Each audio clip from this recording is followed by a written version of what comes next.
जय हिंद। देखिए, हम लोग वैगनार ग्रुप के बारे में समझते हैं, और क्या वैगनार ग्रुप के विद्रोह के बाद पुतिन कमजोर पड़ गए हैं या और शक्तिशाली हो गए हैं? कहीं ऐसा तो नहीं है वैगनार ग्रुप को मार मतलब फंसा देना खुद पुतिन की ही चाल थी? देखिए, वैगनार ग्रुप एक प्राइवेट आर्मी की ग्रुप है। वैगनार ग्रुप की शुरुआत जो की थी प्रिगोजिन और दिमित्री उत्किन ने किया था।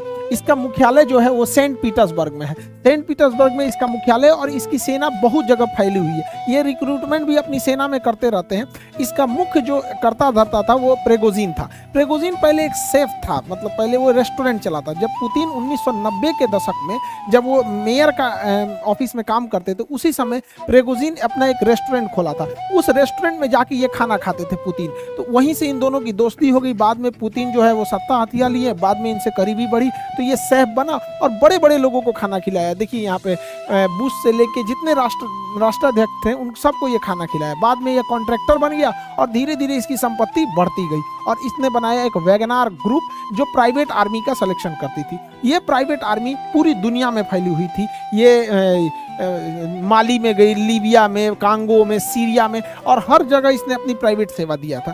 प्राइवेट आर्मी से फायदा ये होता है कि अगर ये कुछ कांड भी कर देते हैं तो सरकार कर देती है, हमको क्या मतलब, ये तो कोई प्राइवेट कंपनी थी। तो यानी ये व्यक्तिगत लाभ, राजनीतिक इच्छा और अपने कोई एक राजनीतिक मतलब महत्वाकांक्षा को पूरा करने के लिए होता है। क्योंकि आर्मी के ऊपर अगर कोई एक्शन होता है, आर्मी कुछ करती है, तो सीधे वो सरकार के ऊपर बात आती है। तो ये प्राइवेट आर्मी वहाँ ये काम को कर देते थे और सरकार सीधे सीधे बच जाती थी।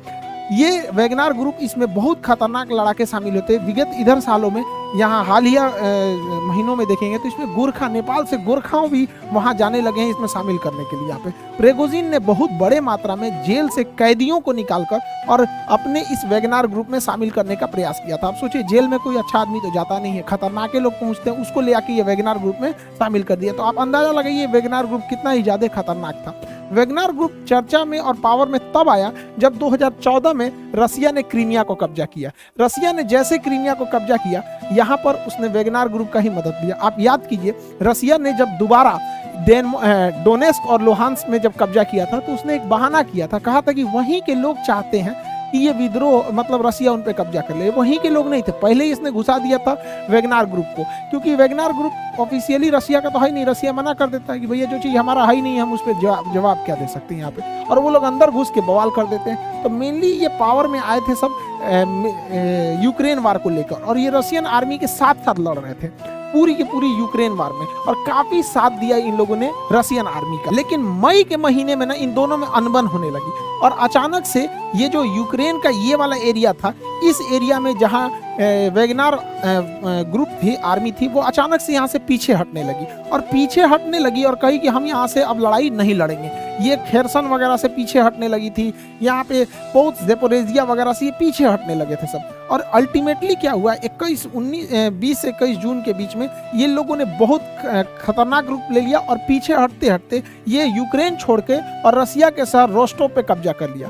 अब रसिया का शहर रोस्टोव इसलिए जरूरी है कि पूरी यूक्रेन लड़ाई में इस साइड का जितना कमांड सेंटर और लॉजिस्टिक सेंटर है वो रोस्टोव ही है, यहीं से सारा सामान जाता है। इन लोगों ने रोस्टोव शहर को कब्जा कर लिया, और यहाँ एक हाईवे है M4 हाईवे। ये हाईवे सीधे मॉस्को तक जाता है। मॉस्को यहाँ से 1000 किलोमीटर है, 1000 किलोमीटर है रोस्टोव से मॉस्को। ये लोग मॉस्को मार्च निकाल दिए, और प्रिगोजिन जो है इसका अध्यक्ष, उसने कह दिया कि बहुत जल्दी हम रसिया को एक नया नेतृत्व प्रदान करेंगे, मतलब तख्ता पलट की कोशिश थी। इसी क्रम में जब ये रोस्टोव से आगे बढ़े तो वोरोनिज शहर से पहले इन्होंने रसिया के एक हेलीकॉप्टर को मार के गिरा दिया। अब वोरोनिज शहर के जब रसिया के हेलीकॉप्टर को मार के गिराया, तो जैसे ही इनकी आर्मी यहाँ रोस्टोव से पार करते हुए वोरोनिज शहर तक पहुंची, तो यहाँ पे रशियन आर्मी और ये वैगनार ग्रुप के बीच फाइट हुआ, और ये फाइट खत्म करके ये वैगनार ग्रुप आगे बढ़ने लगी रसिया से, और यहाँ से 200 किलोमीटर पहुंची तो ये मॉस्को से की ओर जाने वाली सारी सड़कों को घेर दिया गया। लेकिन 200 किलोमीटर दूर वैगनार ग्रुप रुक गई। इसी बीच क्या हुआ कि यहाँ से बेलारूस की एंट्री होती है। बेलारूस कहता है प्रिगोजिन को समझौता करा देता है। प्रिगोजिन यहाँ से बेलारूस चले जाते हैं, और यहाँ से वो आदेश देते हैं कि यहाँ से उनकी सेना अब लौट जाएगी। अब यहाँ से वैगनार ग्रुप जैसे आई थी, वैगनार ग्रुप यहाँ से फिर से उसी तरह से वापस लौट गई यूक्रेन के रास्ते। लेकिन पुतिन इस पर पूरी तरह से भड़क चुके हैं। पुतिन ने सबक सिखाने का ठान लिया है वैगनार ग्रुप पर। देखिए एक्चुअली हुआ क्या था, इसके पीछे जांच के बाद तो क्या पता चला उसको हम लोग समझते हैं। देखिए, सारी कहानी होती है, अचानक से ये 2 दिन का तख्ता पलट शुरू होता है, और ये बेलारूस के लुकाशेंको तो लुकाशेंको के इंटरफेयर के बाद अचानक एक दिन में तख्तापलट खत्म हो जाता है। ये इतना चुटकी में नहीं है। हालांकि आप समझ सकते हैं पुतिन कितना पावरफुल इंसान और कितना इनका पकड़ होगा कि चौतरफा ये प्रतिबंधों से घिरे हुए हैं, पूरे यूरोप भर पानी पी पी गरिया रहा है, यूक्रेन में लड़ाई लड़ रहे हैं और अंदर तख्तापलट की बवाल हो रहा है, फिर भी 2 मिनट में सुलझा दिया ये इंसान। देखिए हो रहा क्या था यहाँ पे, ये सब चीज पहले से पुतिन की चाल थी। समझिए पुतिन ने क्या किया, जब वेगनार ग्रुप का सहारा ले रहा था तो वेगनार ग्रुप को सहारा लेने के लिए इन्होंने पुतिन ने पूरी यूक्रेन वार की जिम्मेदारी अब जनरल सर्जेई सुरोविकिन को, ये जो थे ये वेगनार ग्रुप के सपोर्टर थे, ये वेगनार ग्रुप को प्रॉपर सपोर्ट कर रहे थे और वेगनार ग्रुप जो थी अपने पूरे लड़ाकों के साथ घुस गई यूक्रेन की लड़ाई में। और ये सर्जेई थे, ये पूरी तरह वेगनार ग्रुप को हथियार, पैसा, लॉजिस्टिक सब सप्लाई कर रहे थे और इन्हीं के दम पे बहुत तेजी से यूक्रेन पे कब्जा कर लिया गया। लेकिन ये लोग थोड़ा ज्यादा मन बढ़ गए थे, इन लोगों को लगता था कि यही रसिया को कंट्रोल कर रहा है। ये बहुत ज्यादा मन इनका जब बढ़ने लगा तो पुतिन ने कहा कि भैया अब हमको अपनी ओरिजिनल चाल पे आना पड़ेगा। इसने क्या किया, सर्जेई को पद से हटा दिया और सेनापति बना दिया, अगला जनरल जो नियुक्त कर दिया जिसके कंट्रोल में पूरी यूक्रेन वार होनी थी वो बना दिया वेलेरी जेरासिनोव। इस का नाम वो होता है, लगता है दवाई वही का नाम है, वेलेरी जेरासिनोव। इनको बना दिया सेनापति। अब भैया ये ठहरा इनके खिलाफ इसने क्या किया, इनको पैसा देना रोक दिया, इन्हें लॉजिस्टिक सप्लाई देना रोक दिया, हथियार देना रोक दिया, खाना पीना सप्लाई रोक दिया। अब ये भैया ही भड़क गया, ये बोला भैया तुम तो बहुत अच्छा थे, ये इन दोनों में पहले से खुन्नस चलता है भैया यहाँ पे। इसने चढ़ा दिया इसको कि एक काम करो तुम पुतिन के खिलाफ ही बगावत कर दो। पुतिन का तो यही चाल था भैया कि पहले तुम ही को हम आगे बढ़ाएंगे और तुमसे हम जीतेंगे, कूचाएगा तुम तभी मेरा ही फायदा, कूच देगा यूक्रेन को तभी मेरा फायदा। ये बेचारा फंस गया इसी चक्कर में। यहाँ पर आ गए वेलेरी जेरासिनोव, ये पूरी तरह से सप्लाई रोक दिए, जिस वजह से ये भड़क गया और कहा हमें हथियार नहीं मिल रहा है, पैसा नहीं मिल रहा है, सप्लाई नहीं मिल रहा है, खाना नहीं मिल रहा है, लॉजिस्टिक नहीं मिल रहा है, सपोर्ट नहीं मिल रहा, हम जाके मास्को पे चढ़ जाएंगे। कहा सजरा तो नहीं आओ तोरा बताते हैं। पहले से लुकाशेंको को रेडी रखा गया था, इसी बीच ये लोग आ गए और पूरी तरह से एक दिन में सारा मामला खत्म हो गया और वेगनार ग्रुप कमजोर हो गया। देखिए अमेरिका इस घटना का थोड़ा भी विरोध नहीं किया, हालांकि रूस के हर एक मामले में अमेरिका विरोध करता है, लेकिन अमेरिका ऐसा नहीं किया क्योंकि अमेरिका की भी प्राइवेट आर्मी है। जिस तरह रसिया की वेगनार ग्रुप है वैसे अमेरिका की भी प्राइवेट आर्मी है ब्लैक वाटर। ये आर्मी सस्ती पड़ती है, प्राइवेट लेना सस्ता पड़ता है, इनको सैलरी दो काम खत्म, कोई एक्स्ट्रा बेनिफिट देने की जरूरत नहीं है, क्वार्टर, हॉस्टल, स्कूल ये सब कुछ देने की जरूरत नहीं है। ये इतना खतरनाक है ब्लैक वाटर ग्रुप की ये सेम रसिया की वेगनार ग्रुप की तरह है।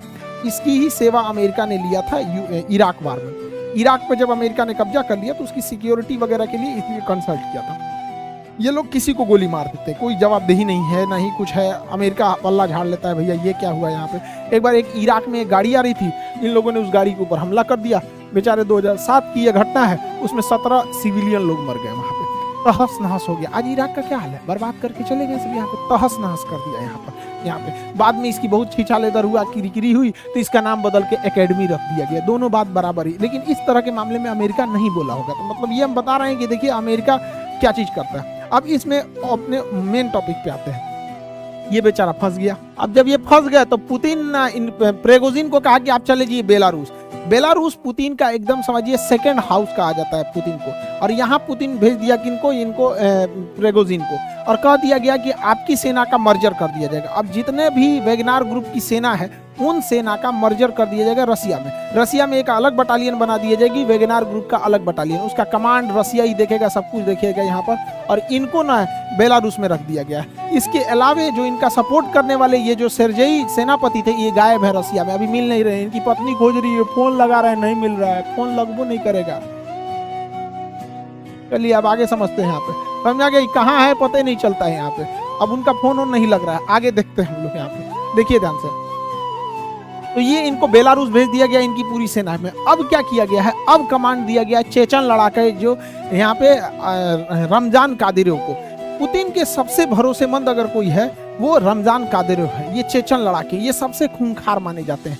अब जो लड़ाई का रुख होगा वो कंप्लीट चेंज हो जाएगा, जो पहले नहीं हुआ था अब होगा। अब रसिया भयानक रफ्तार से हमला करेगा और यूक्रेन पे 3 तरफा हमला कर देगा। अब प्रेगोजिन जो है वो बेलारूस से हमला करेगा अपने वेगनार ग्रुप के लड़ाकों के साथ।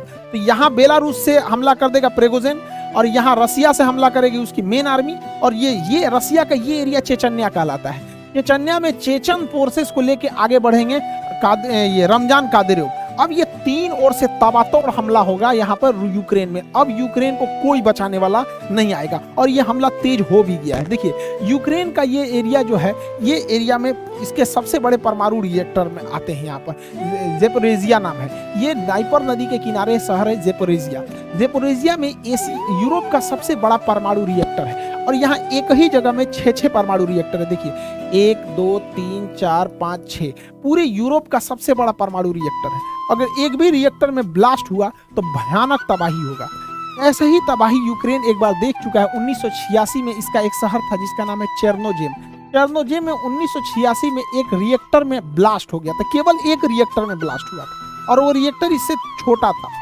अभी क्या है, ये उससे अगर इनमें ब्लास्ट होता है इन रिएक्टर्स में तो उससे 10 गुना ज्यादा तबाही मचाएगा और यूक्रेन ही नहीं पूरा यूरोप बर्बाद हो जाएगा अगर इसमें ब्लास्ट हुआ तो। आप सोच सकते हैं कि ये रिएक्टर की सेफ्टी कितनी जरूरी है, लेकिन आपको लगता है ये सेफ्टी जरूरी है, लेकिन जरा ध्यान दीजिए ये वही रिएक्टर है 6 ठो जो हम आपको सैटेलाइट इमेज में दिखा रहे हैं। 6 रिएक्टर दिखेंगे, 1 2 3 4 5 6 ये रिएक्टर है और ये देखिए धमाका कहाँ तक हुआ है। ये रिएक्टर के कितने पास धमाका हुआ है और इसमें रशियन आर्मी घुस चुकी है।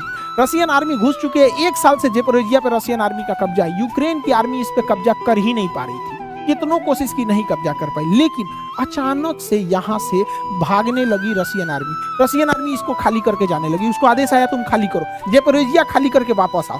अब यूक्रेन को नहीं समझ में आ रहा, अगला टारगेट पुतिन का है कि जितने ये रिएक्टर है इस पर हमला कर देगा। लेकिन पुतिन इंतजार करेंगे हवाओं के रुख का, क्योंकि जब परमाणु रिएक्टर ब्लास्ट होता है तो उसमें खतरनाक रेडिएशन निकलते हैं जिसमें गामा किरण सबसे खतरनाक होती है। जैसे हम कोरोना को नहीं देख सकते थे, वो हमारी जान ले लेता था, उसी तरह परमाणु रिएक्टर से निकलने वाली गामा रेस को हम नहीं देख सकते लेकिन हमारी जान ले लेता है। अब अगर हवाओं का रुख इस पे डिपेंड करेगा, अगर हवाओं का रुख इस साइड में है तो पूरे यूरोप को तबाही होगी और हवाओं का रुख इस साइड है तो अगर इसमें ब्लास्ट किया गया तो उल्टा रूस को तबाही होगी। अब यहाँ से रूस ने अपनी सेना को वापस बुला लिया है। जिस दिन हवाओं का रुख इधर होगा, मौसम विभाग बता देगी कि अगले 4 दिन 5 दिन तक हवाएं इधर चलेगी, विस्फोट करके ज़ेपोरिजिया को उड़ा देगा। और इससे पहले ज़ेपोरिजिया को काम तमाम कर दिया गया क्योंकि ज़ेपोरिजिया जो परमाणु रिएक्टर है इसके पास ये बहुत बड़ा जलाशय है जो इसको कूलिंग के लिए काम आता है, ठंडा करने के लिए। पुतिन ने इसका पानी सुखा दिया। कैसे? इसने बांधवे तोड़ दिया। यहाँ पे ये रिएक्टर हो गया, ये रिएक्टर यहाँ पे ये रिजर्वायर है, रिजर्वायर का बांध तोड़ दिया। बांध तोड़ने से पूरा पानी गिर गया। नोवा खाको का ये बांध का नाम था। नोवा बांध तोड़ देने से ये पूरा पानी निकल गया, यहाँ पानी ही नहीं है। अब दुनिया का कोई इंजीनियर अब इसे स्टार्ट नहीं कर सकता है। लेकिन इसमें पड़ा ईंधन में अगर ब्लास्ट हुआ तो चेर्नोजियम ब्लास्ट से 10 गुना ज्यादा खतरनाक साबित होगा। ये रूस ने यूक्रेन के जितने ठिकाने थे उसके उड़ाना चालू कर दिया। यूक्रेन के लगभग 9 से 10 जनरल रैंक के अधिकारियों को मार दिया, लगभग 100 अधिकारियों को उड़ा दिया। जो भी वहां पर मिसाइल डिपो थे उसके ऊपर बम्बार्डमेंट कर दिया। कमांड सेंटर को रसिया ने उड़ा दिया। रसिया ने अब अपने प्रेसिजन गाइडेड बमों को गिराना चालू किया। पहले रसिया के जहाज नीचे उड़ते थे जिससे वो टारगेट पे बम गिराते, तो अब हाइट पे उड़ रहे हैं और precision guided laser guided bomb गिरा रहे हैं जो महंगे होते हैं लेकिन अचूक हमला करते हैं। अब रसिया ने पूरा कमर कस लिया, हमले को तेज कर दिया। उसने अपने Su-35 बॉम्बर को उतार दिया है मैदान में। और इस बीच रसिया डिप्लोमेटिक भी खेल रहा है। यहाँ पर यूक्रेन जो था वो गेम खेल रहा था इजराइल के साथ, क्योंकि इजराइल एक ज्यूज कंट्री है, यहूदी। अब यहूदी कंट्री है और पूरे दुनिया में इजराइल के बाद अगर कोई दूसरा यहूदी प्रधानमंत्री है तो वो जेलेंस्की है। तो ये दोनों यहूदी हैं, ज्यूज।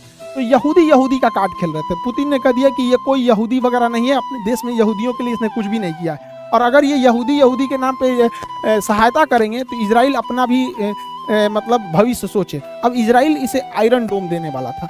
अगर यूक्रेन को आयरन डोम मिल जाता तो यूक्रेन में एक भी गोला बारूद का आना असंभव हो जाता, क्योंकि आयरन डोम अब तक का सबसे ट्रस्टेड एयर डिफेंस सिस्टम है। वो छोटे छोटे हमलों को खत्म कर देता है। इसके लिए रसिया को दिक्कत था, लेकिन यहाँ खुद इजराइल डर गया, क्योंकि इजराइल अगर यूक्रेन को बचाने जाता, इजराइल जाता यूक्रेन को बचाने, तो इजराइल की दुश्मनी है ईरान से दुश्मनी है और ईरान और रसिया में भयंकर दोस्ती है। अगर ये अपना आयरन डोम सिस्टम इजराइल यूक्रेन को देगा तो यूक्रेन में जैसे देगा तो इसमें रसिया के हमले से कुछ ना कुछ आयरन डोम भी इफेक्ट होगा। और आयरन डोम जो है अगर रसिया के कब्जे में आ जाता है तो रसिया उसका रिवर्स इंजीनियरिंग करेगा और रिवर्स इंजीनियरिंग करके ईरान को दे देगा, और ईरान उसका तोड़ निकाल देगा और हमास नामक आतंकवादी संगठन को दे देगा। और जिस हमास जो रॉकेट मारती है, इसकी सारी कमजोरियों को हमास पढ़ लेगा और रिवर्स इंजीनियरिंग करके बाद इजराइल को ही तबाह कर देगा। इसलिए इजराइल को मदद करने से ज्यादा खुद से डर लग रहा है कि कहीं आयरन डोम का रिवर्स इंजीनियरिंग करके कहीं कोई काट ना निकाल ले। रूस का सबसे ज्यादा अगर कोई हेल्प करता है तो वो इसका बेलारूस करता है। बेलारूस रूस का सबसे परम मित्र है। यहाँ पे लुकाशेंको इसके प्रधानमंत्री हैं। ये लुकाशेंको, इनकी रूस से बहुत ज्यादा दोस्ती है पुतिन से, क्योंकि दोनों ही पिछले 20 से 25 साल से सत्ता में है सब। यहाँ पे दोनों एकदम दोस्त की तरह, लगता है रिश्तेदार है सब यहाँ पर। अब इसमें ऐसा रीजन क्या है, क्योंकि ना ये बेलारूस की स्थापना 1991 में हुई थी, 1991 में। उसके बाद 1994 में सत्ता कब्जा कर लिए कौन, ये लुकाशेंको, और तब से लेकर अभी तक वहीं पे। चुनाव होता है तो जीती है, दूसरा किसी को जीतने ही नहीं देते। 2020 में चुनाव हुआ, इनको 80% वोट मिला। 2020 के चुनाव में 80% वोट मिला। ये इंसान 1994 से गद्दी पे है, यानी 28 साल से सत्ता में है, और इसे सत्ता में बनाए रखता है पुतिन, क्योंकि भैया तुम पुतिन का सबसे भरोसेमंद है। इसके विपक्ष में जो उठा था उसको इसने गिरफ्तार कर लिया। तो उसकी जो पत्नी थी स्वेतलाना, वो उठी। स्वेतलाना के बुढ़ऊ तो जेल में चल गए थे, स्वेतलाना को मिला 10% वोट। अब ये हल्ला करिए हमारा वोट मार दिया रे, मार दिया, तो इन्हों को उठा दिया, कारण सोचा तुम देश विरोधी काम करते हैं। कितना भी विद्रोह हो जाता है, कोई कुछ नहीं सुनता है। रसिया अपने उधर से कुछ वैगनार ग्रुप वालों को भेजता है, शांत कर देते हैं सब यहाँ पे। तो बेलारूस और रसिया में बहुत बेहतरीन कनेक्शन है, क्योंकि इनको भैया 28 साल से सत्ता में है। ये क्या करेंगे, कोई इनके खिलाफ अगर बोल दिया, तुरंत ये बंदा उसको जेल में भेजवा देता है। इतना खतरनाक है। एक पत्रकार था जिसका नाम था रोमन प्रोस्टेविच। ये रोमन प्रोस्टेविच जो था, इनके खिलाफ लिखता था कुछ। ये एक बार ग्रीस से जा रहा था लिथुआनिया के लिए, ग्रीस से लिथुआनिया के लिए जा रहा था रियान एयरलाइन के थ्रू। अब जब ये ग्रीस से निकला, यूक्रेन के ऊपर से गया, जैसे बेलारूस के ऊपर से इसकी जहाज उतरी, इसने मिग 29 जहाज भेज दिया, लड़ाकू जहाज, और हवा में उसके जहाज को किडनैप कर लिया गया, जबकि ये इलीगल है, आप दूसरे जहाज को नहीं कर सकते हैं। लेकिन इसने बहाना क्या बनाया कि इसको सूचना मिली है कि इसके अंदर बम रखा हुआ है, उतारो। अब भैया दोनों ओर से घेर लिए लड़ाकू जहाज, पायलट उतारा। जब पायलट उतारा तो इसकी पुलिस अंदर घुस गई और कही कि ससुरा रोमन प्रोस्टोविच निकालो इसको, चल रहे ससुरा तुम ही बम है, लेके चल गई। जहाज को कहा जाओ इसी की जरूरत है। इतना खतरनाक है बेलारूस।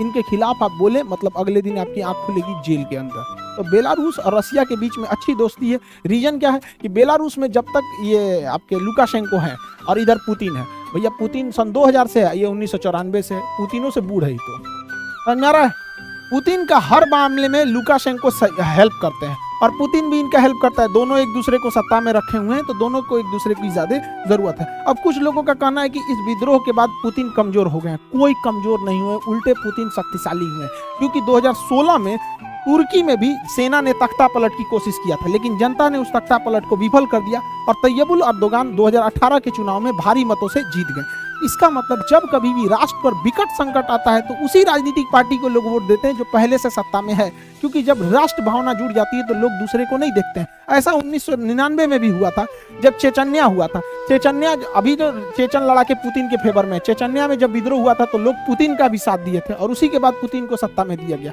हमारे देश में भी एक बार हुआ, पाकिस्तान ने हमला कर दिया। पाकिस्तान का यह कायराना हमला जो था हमारे सोते हुए सीआरपीएफ के जवानों पर हुआ था फरवरी में। इतना बुरा वो दिन था और हमारे जवान वहां शहीद हो गए। इसके बाद हम लोगों ने सर्जिकल स्ट्राइक किया। सर्जिकल स्ट्राइक हुआ, उसमें हमारे विंग कमांडर अभिनंदन का जहाज उस साइड में गिर गया और सरकार ने बड़ी दृढ़ता से उसे वापस लाया। इससे देश की जनता का और अपने सत्ता के साथ विश्वास बढ़ गया और मोदी जी का उल्टा मतलब जो वोट शेयरिंग था वो बढ़ा। रीजन क्या है कि जब भी राष्ट्र पे संकट आएगा और राष्ट्र का जो अध्यक्ष है वो बहुत बोल्ड डिसीजन होगा तो जनता उसी के साथ लेगी। जितना कड़ा डिसीजन इन्होंने सर्जिकल स्ट्राइक में लिया था उतना कड़ा डिसीजन मनमोहन सिंह को भी लेना चाहिए था जब ताज होटल में हमला हुआ था, लेकिन उन्होंने नहीं लिया था। यहाँ पे उनको लेना चाहिए था ये हमला। तो बहुत जबरदस्त। अब ये डिपेंड करता है कि रिएक्ट कैसा कर रहा है। तो पुतिन तो बहुत खतरनाक रिएक्ट कर रहे हैं, इसलिए क्रेमलिन में होने वाला इलेक्शन, रशिया में 2024 इलेक्शन में पुतिन को कोई नहीं हराएगा। और दूसरा बात, पुतिन का शक्तिशाली होना, रसिया का शक्तिशाली होना जरूरी है, क्योंकि रसिया अगर कमजोर होगा तो रसिया के पास केवल एक ही दोस्त बचेगा, चाइना, और रसिया चाइना के गोद में बैठ जाएगा, क्योंकि चाइना के पास पैसे की कोई कमी नहीं है। और चाइना पे रसिया गया तो दिक्कत है, क्योंकि हमारे इंडियंस का 70% हथियार जो है वो रसिया से है। हमारी पूरी डिफेंस इंडस्ट्री रसिया पे, इसलिए रसिया का शक्तिशाली होना जरूरी है, वरना वो चाइना के गोद में बैठ जाएगा। और चाइना के गोद में पहले से पाकिस्तान बैठा हुआ है। आई होप आप इस टॉपिक को समझे होंगे। अब यूसीसी यूनिफॉर्म सिविल कोड समान सिविल संहिता क्या है, इस पर एक वीडियो बना देंगे। उसके बाद फ्रांस पे क्या क्रांति हो रही है उस पर बना देंगे। यूपीएससी 2 बैच जो है वो स्टार्ट हो गया है, मतलब 4 जुलाई को स्टार्ट हो जाएगा। यहाँ पे इंडिया के सबसे बेस्ट फैकल्टी के साथ सबसे मिनिमम फीस में यहाँ पर। तो जो लोग यूपीएससी की तैयारी करने में लगे हैं, आप लोग पूरी तरह से कमर कस लीजिए बेहतरीन से तैयारी करने के लिए, और अपने सपने को साकार कीजिए और मन लगा के पढ़ाई कीजिए अब जहाँ कहीं भी है। क्योंकि देखिए शिक्षा से दूर रहेंगे तो आज का जमाना है, अगर आप पढ़ाई में पिछड़ गए तो कहीं के नहीं रहेंगे। तो आई होप आप इस टॉपिक को समझे होंगे। मिलेंगे नेक्स्ट क्लास में। जय हिंद।